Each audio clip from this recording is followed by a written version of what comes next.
Hey, what's up, guys? I am Spencer with the Fantasy Fanatics. I'm here with Nathan. Nathan, how we doing? We are doing good. We got running backs today. Are you excited? I, I, I about as excited as I can get for some It's a great running. day. It's a great day to have a great day. Yeah, honestly, I'm gonna shout out the socials real quick, and then we'll get into it. The FF Fanatics 3 on Twitter. We are 101 followers away from 2,000. Road to Let's 2K is go. almost complete. We're trying to hit 100 subscribers on YouTube before the season ends, so that's a pretty big goal. But we have rankings every week. I know we didn't have it last week, but that was because of a scheduling conflict that I do not see happening again this year. But let's go ahead and get into it. We will start with an RB1, maybe the last RB1 on this whole tier, but I'll go with Leonard Fournette. Volume is king. It did feel like we saw Rashad White a little bit towards the end of the game. I was starting to worry a little bit about Leonard Fournette about that, but Leonard Fournette's very solid. He's going to get plenty of goal line work. That offense is explosive. Offense will score 42 points probably, and he'll probably score a touchdown too. So Leonard Fournette's a stud. Brees Hall, I think he's on the borderline between RB2 and flex. He's on the come up every week. He's getting better and better. He's our RB23. That's tough. And this is half point PPR. I think he's at the very tail end of RB2, probably low end RB2. I think it's fair. But he keeps creeping up. He'll be a solid RB2 soon. I mean, I think he's got RB1 upside off of talent. And if Zach Wilson can just keep the offense rolling, we may see him towards the top with Lenny soon. Yep. Antonio Gibson, we have at 26. It's your guy. I'm at 27. You have him at 26. Usually, which you have not been shy to say this, we have him ranked in the teens. But why do we have him ranked here, Nathan? D. Brian Robinson is coming back. He's going to shoot a shot this week. Hopefully. He has not been cleared to play yet, I don't think, or announced that he is playing. I think he is medically cleared for practice.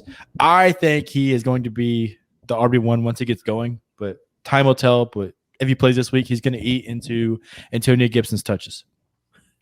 You said shoot a shot.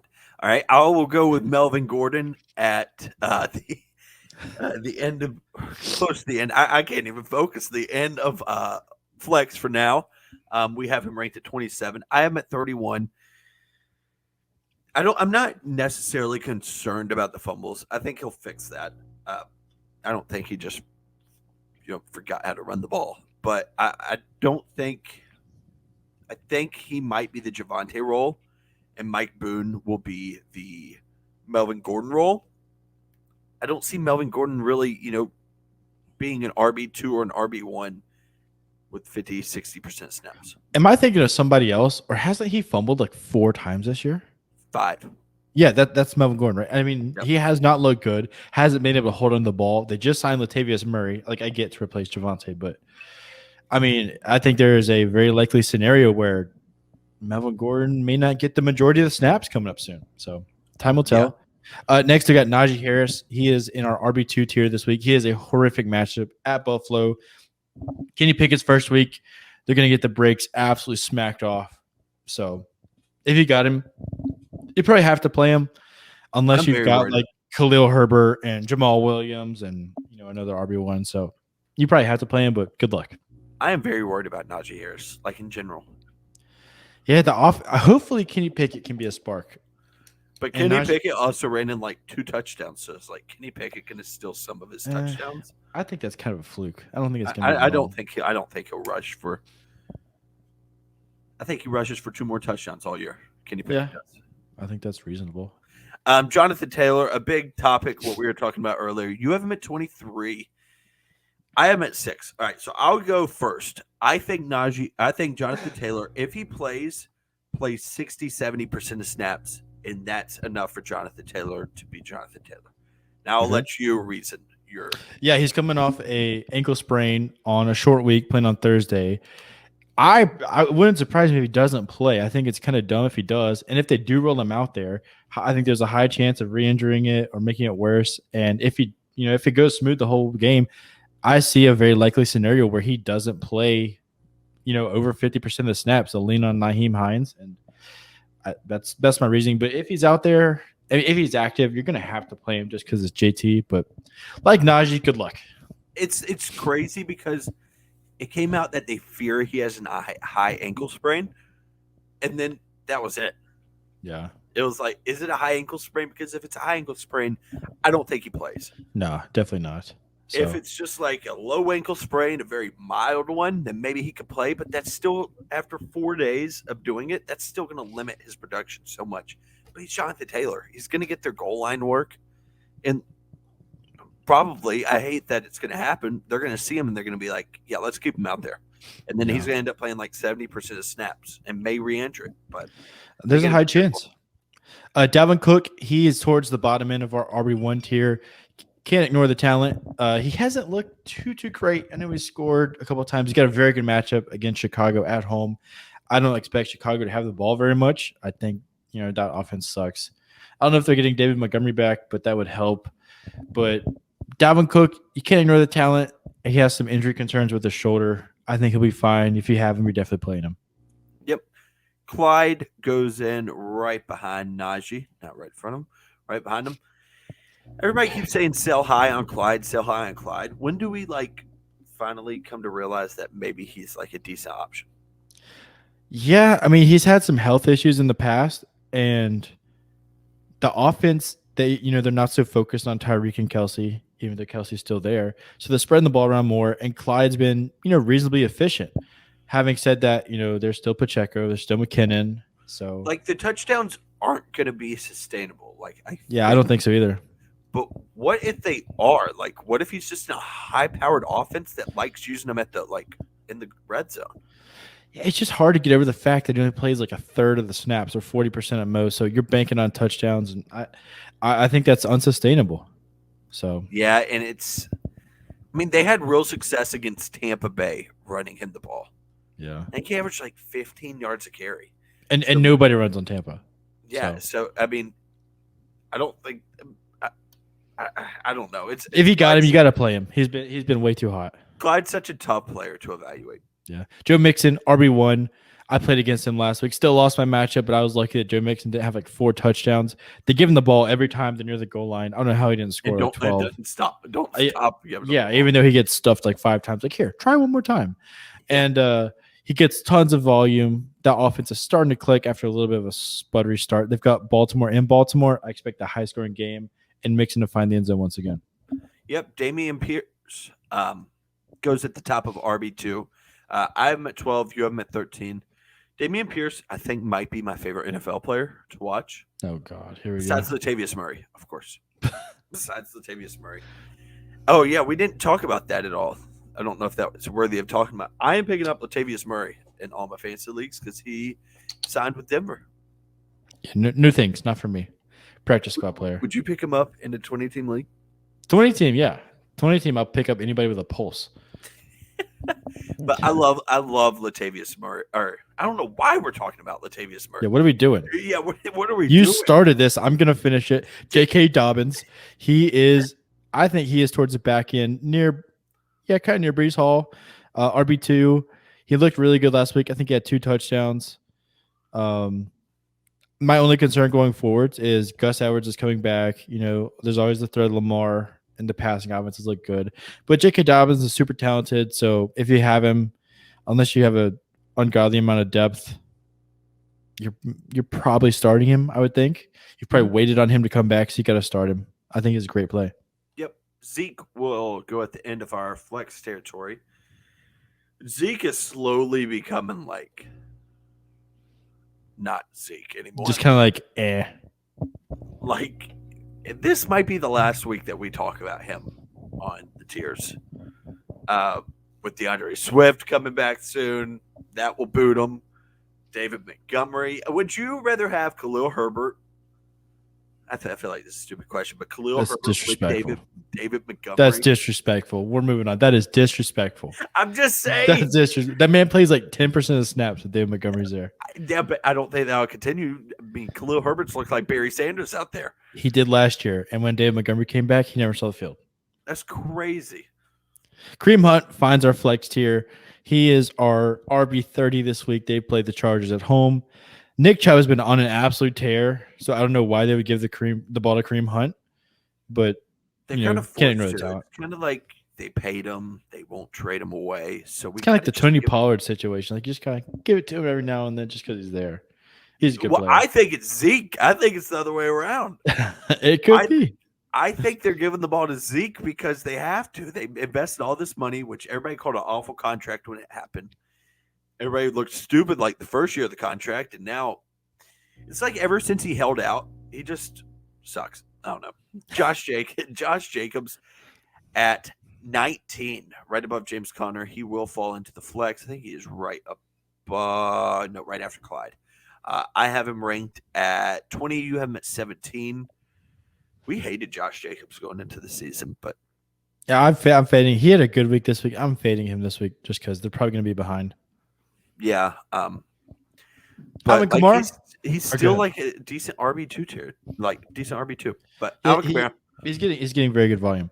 Alvin Kamara finds the top end of our RB2 tier. They play Seattle. God, absolute cakewalk of a matchup. Worst defense in the league. Hopefully he'll get some goal line work. Mark Ingram didn't look like anything special. Neither did any of the other running backs that played. So expect a good week from Kamara, assuming he is 100%. I am panicking on Kamara and Naji Harris if I have them. I think those are like the two like top tier running backs that you drafted and you're panicking about. Because it's like the offense, like Alvin Kamara just doesn't get the work he saw with Drew Brees.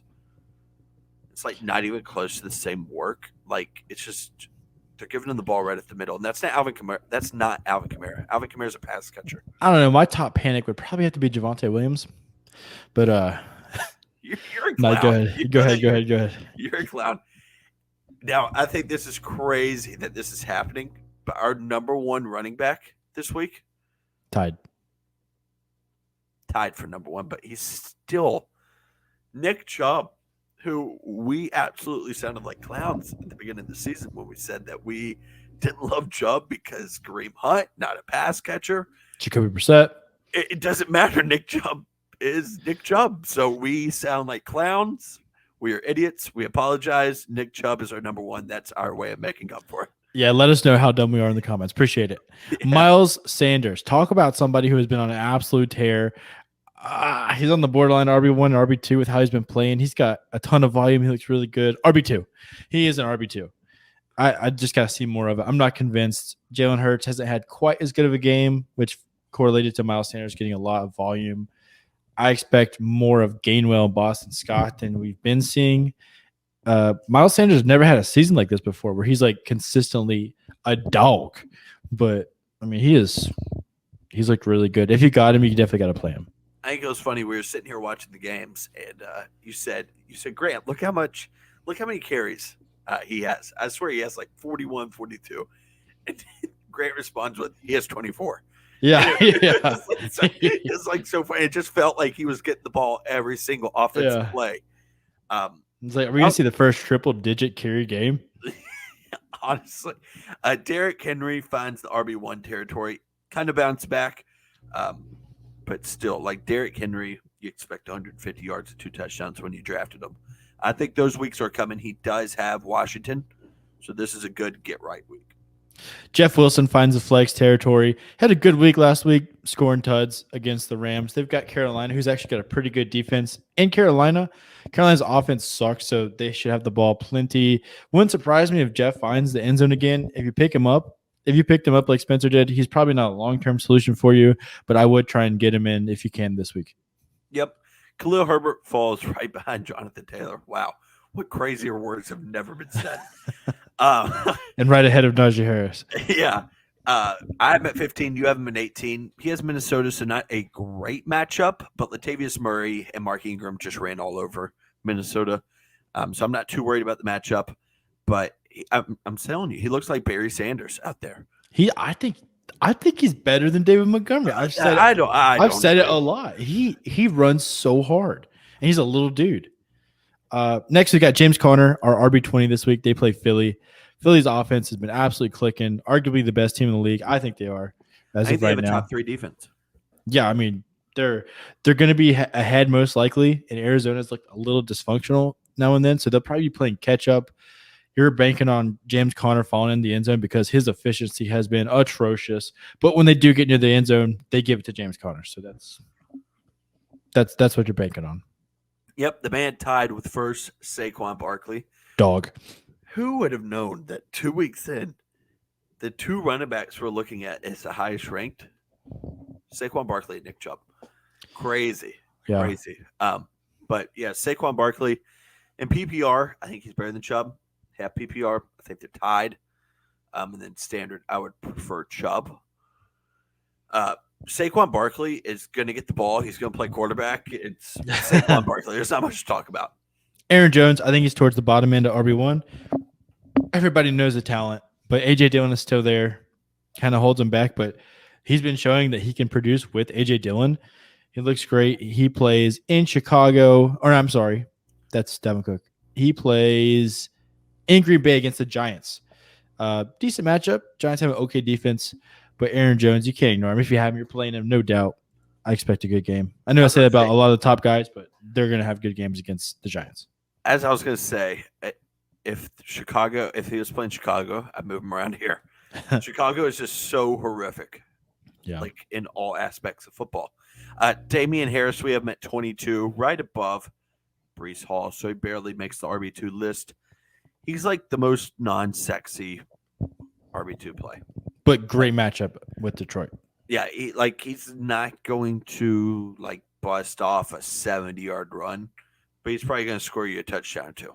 Plus Bailey Zapp. So if I had to guess stat line, 15 for 62 and a touchdown. Yeah, respectable. So, just solid. Like not sexy, but solid. Yep. Next up, top 5 talent in the league, Rashad Penny. He showed what he can do with 2 long touchdown runs last week. He's got a much tougher matchup in New Orleans, but if last week is anything to show for it, yeah, I forgot him. He is in the flex. I think ESPN in standard non-PPR has him projected for like 8. I think that's disrespectful after what he just did. He's very talented. You're banking on the long touchdown runs, and you're banking on them not getting behind because if they fall behind, they're just going to be throwing, and they don't really throw to Rashad. So prayers up for Seattle. Can we just free Kenneth Walker? That's all I got to say. He's looked horrible. For someone who is pulling for Kenny, he looks horrible. James Robinson. We move him in the RB2 territory. Had a very bad week last week, but so did they were he playing too. in the rain. It was a weird week. They were playing the Eagles, who have a great defense. They're facing Houston.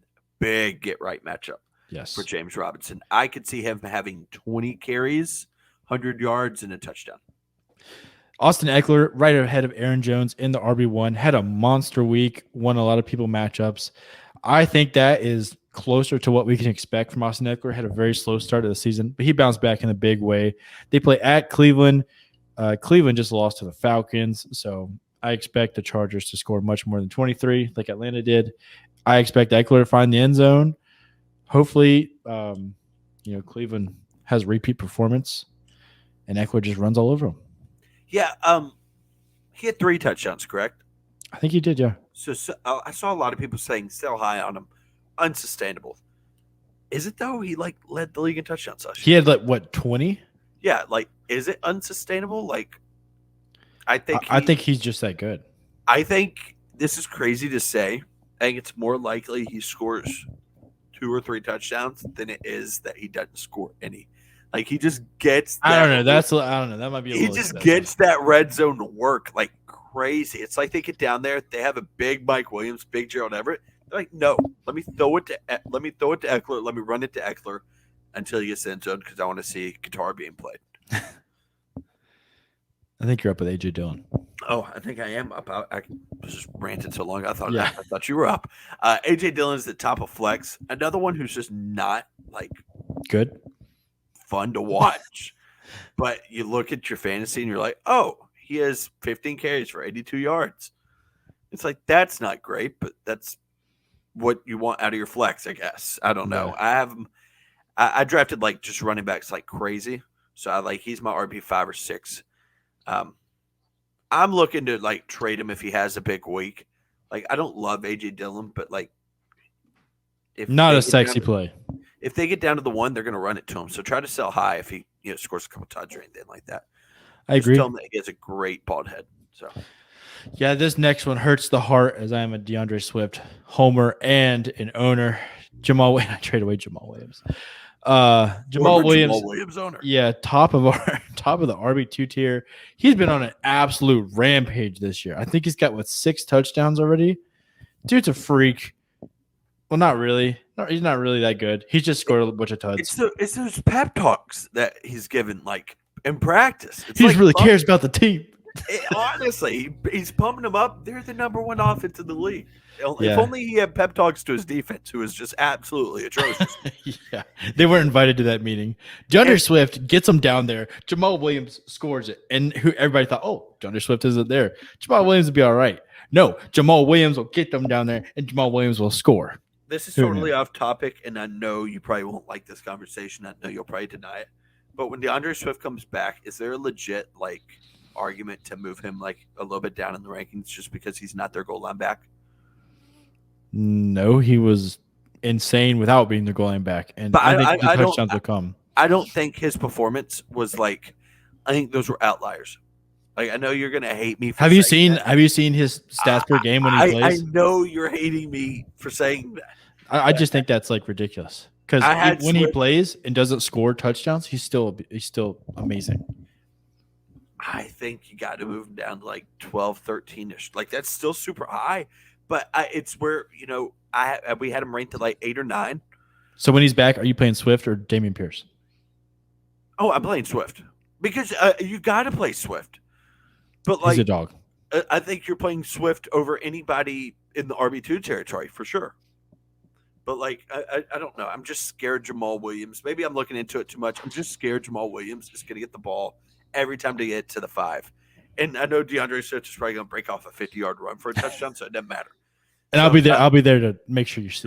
Make sure that I know that I had this conversation. Yeah. CMC is at 3. Another one who is just very solid. Yeah, it doesn't look like he's going to have very many boom weeks, but it's Christian McCaffrey, so you got to bank on him having boom weeks, especially in PPR. Yeah. Shout out Baker. Baker's just so bad. If they got Sam Darnold in there, Sam Darnold loved checking it down for 3 games that McCaffrey played last year. Because he has a noodle of an arm. And you get PJ Walker in there. I'm calling for PJ Walker. I think if Sam Darnold does come in, McCaffrey's insane until he gets hurt because they're using him too much. So, well, what a very dim end to this episode. Make sure you follow us at the FF Fanatics 3 on Twitter. The FFfanatics.com is our website where we have tiers. Weekly rankings. Yep. And we're gonna try to get into some articles. We have a couple articles up right now, but I'm kind of feeling like I'm in the writing mood recently. So maybe I'll just get out here and type some stuff. Okay. Get the type about how I think Jamal Williams is gonna destroy DeAndre Swift. You do that. I will be looking for it and I will tear it down. But that is it. Anything you guys say, Nathan? Sub to the YouTube channel. If you enjoy the content, let us know what you want to see, and we will look forward to seeing you in the next one. Peace.